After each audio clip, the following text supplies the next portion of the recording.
Good evening, class 7. So, class 7, now this is your turn of science. So, we continue with the second chapter, that is the nutrition in animals. हम लोग second chapter continue करेंगे.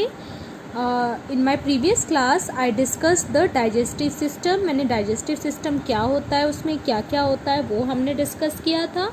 अब हम सारे part को थोड़ा सा detail में पढ़ेंगे, यानी डाइजेस्टिव सिस्टम के सारे पार्ट को थोड़ा सा क्या करेंगे, डिटेल में पढ़ेंगे.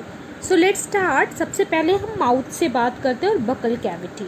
What is mouth and what is the buccal cavity, और माउथ का क्या फंक्शन होता है, बकल कैविटी का क्या फंक्शन है, let us discuss with the. So the food is taken into the body through the mouth. आपको पता है कि हम फूड किससे लेते हैं, we take food from through the mouth. And the process of taking food, ध्यान से समझना, the process of taking food into the body is called ingestion. यानी उस प्रोसेस को जिससे कि हम फूड को बॉडी के अंदर लेते हैं उसको क्या कहते हैं, इंजेशन. ये वर्ड को याद रखना, दैट इज अंडरलाइन कर लो, this is the ingestion. The process of taking of food inside the body is called the ingestion. यहाँ पे देखो बूझो है, बूझो के मन में बहुत सारे क्वेश्चंस होते हैं, और उसके पहले देखो मिल्क टीथ और परमानेंट टीथ के बारे में दिया है. तो मैं पहले आपको बता दूं कि what is the milk teeth and what is the permanent teeth. Actually पहले बूझो का क्वेश्चन क्या है उसको देख लेते हैं. Boojho is fascinated by the highly coiled small intestine seen in figure 2.2. He wants to know its length. Would you like to make a wild guess? We have given its approximate on page 16. Just imagine how such a long structure is accommodated in a small space within our body. Actually इसके पहले मैंने आपको small intestine का एक छोटा सा diagram दिखाया था, सी. अब ये परेशान है, बूझो जो है इस डायग्राम को देख के परेशान है कि ये स्मॉल इंटेस्टाइन लगभग कितना बड़ा होगा और ये कैसे बॉडी में हमारे होता है. एक्चुअली जो स्मॉल इंटेस्टाइन होता है ना वो पतला होता है, लंबा तो बहुत होता है लेकिन थोड़ा पतला होता है, और इसकी लेंथ हर ऑर्गेनिजम्स में डिपेंड होती है, हर एनिमल्स में अलग अलग होती है, डिपेंड ऑन कौन क्या ईट कर रहा है. जैसे ग्रास ईटिंग एनिमल्स का जो होता है वो काफ़ी बड़ा होता है, नॉनवेज जो खाते हैं उनका छोटा होता है. बट अप्रॉक्सीमेट अगर लेंथ की बात करो तो इसकी लेंथ लगभग अप्रॉक्सीमेटली आएगी. ओके, सो अभी इसके बारे में हम डिटेल में आगे पढ़ेंगे, बट इसको मैं थोड़ा सा आपको बता दूं कि जो हमारा स्मॉल इंटेस्टाइन होता है ना उसका लेंथ अप्रॉक्सीमेटली ये 6 मीटर से 16 मीटर के बीच में होता है. वो हर ऑर्गेनिजम्स का अलग अलग होता है, ठीक है. और फीट की बात करो तो 20 फीट के आसपास ह्यूमन बींग्स में आता है. सो वी विल डिस्कस इस इन जब हम स्मॉल इंटेस्टाइन के बारे में पढ़ेंगे तो हम इसको डिटेल में पढ़ेंगे. सो मैं यहाँ पे मिल्क टीथ की बात करूँ, देर आर टू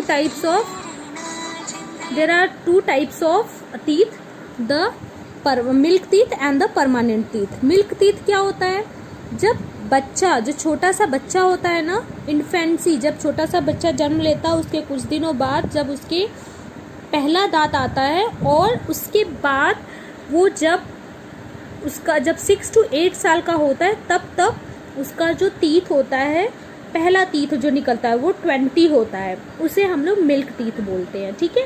अब वो जब 20 टीथ टूट करके गिर जाता है, नया टीथ जब आता है जो धीरे धीरे 32 at the age of old age तक रहता है, वो टीथ पूरा ओल्ड एज तक रहता है, और 28 ईयर तक आते आते 32 टीथ आ जाता है, तो उसे हम लोग परमानेंट टीथ कहते हैं क्योंकि ये हमेशा के लिए रहता है, ठीक है.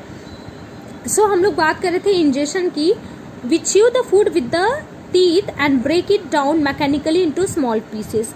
हम खाना खाते हैं, ठीक है, फूड अपने टीथ, फिर उसको क्या करते हैं, we break it with the help of teeth. हम टीथ से उसको क्या कर देते हैं, छोटे छोटे टुकड़ों में तोड़ देते हैं. Each tooth is rooted in a separate socket. Her tooth gums के अंदर मसूड़े होते हैं ना, उसमें अलग अलग सॉकेट में सारे टीथ जो है वो रूटेड होता है, मतलब वो जड़ की तरह उसमें फिट होता है. और आपको मैं बता दूं हमारे टीथ का जो फंक्शन अपीयरेंस होता है उनका डिफरेंट फंक्शन होता है, हर टीथ का अलग अलग काम होता है. अगर हम बात करें, अब अपने हाथ को धुल करके, एक एक्टिविटी है, मिरर के सामने खड़े हो करके आप अपने फिंगर से टीथ को काउंट करो और आप इंडेक्स फिंगर को टीथ को फील करने के लिए अपने फिंगर को जस्ट इंडेक्स फिंगर को यूज़ करो, आपको दिखेगा कि आपने कितने फिंगर्स कितना टीथ आपके मुंह में है। ये एक्टिविटी है, आप अपने टीथ को काउंट करना।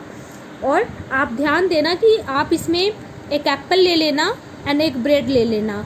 आप देखना कि किस टीथ से आप एप्पल को, कौन से टीथ से आप एप्पल को काट रहे हो यानी बाइट कर रहे हो और कटिंग कर रहे हो, और कौन से टीथ किस टीथ की हेल्प से उसको च्यू कर रहे हो यानी चबाना, च्यू मतलब चबाना, और किससे आप उसको टीयर कर रहे हो, फाड़ रहे हो। होता है ना, कई सारे काम होता है, ग्राइंडिंग, चीविंग, टीयरिंग, तो ये सब आपको खुद देखना है। एक एप्पल ले लेना और ये सारे देखो यहाँ पे स्ट्रक्चर दिया हुआ है टीथ का। ओके, अब ये देखो मोलर टीथ का नाम है, जो सबसे लास्ट में टीथ होता है। ये 1 2 3 और इधर से लास्ट के जो 3 होते हैं ये होता है मोलर, ठीक है। फिर 2 इधर के और 2 इधर के, ये होता है प्रीमोलर। फिर एक इधर का और एक इधर का कैनाइन, और बाकी जो आगे के 4 है वो इंसीजर। ये एक साइड का टीथ है, ऊपर का मान लो। फिर इतना ही नीचे होता है, तो ये 16 हो गए। 1 2 3 4 5 6 7 8 9 10 11 12 13 14 15 16 और 16 ऊपर हो गया, तो टोटल 32 टीथ हो गया। जैसे इसमें है वैसे ही ऊपर होता है। अब इसका काम देख लो, ये जो टीथ होता है मोलर, ये चीविंग का काम करता है, चबाना, ठीक है।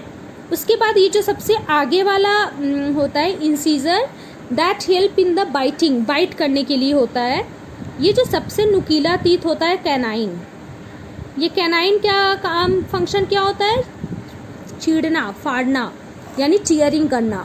जैसे सबसे ज़्यादा कुत्ते वगैरह और भी जो डॉग वगैरह होते हैं वो सब इस टीथ का ज़्यादा इस्तेमाल करते हैं, ठीक है। बाकी जो आपका पर्चिंग का होता है, टीयरिंग का, ग्राइंड करने के लिए ये टीथ हेल्प करते हैं। तो इस तरह से सबका अलग अलग फंक्शन है। ओके, अब हम इस टीथ के बेस पे आपके सामने एक टेबल हमने रखा हुआ है।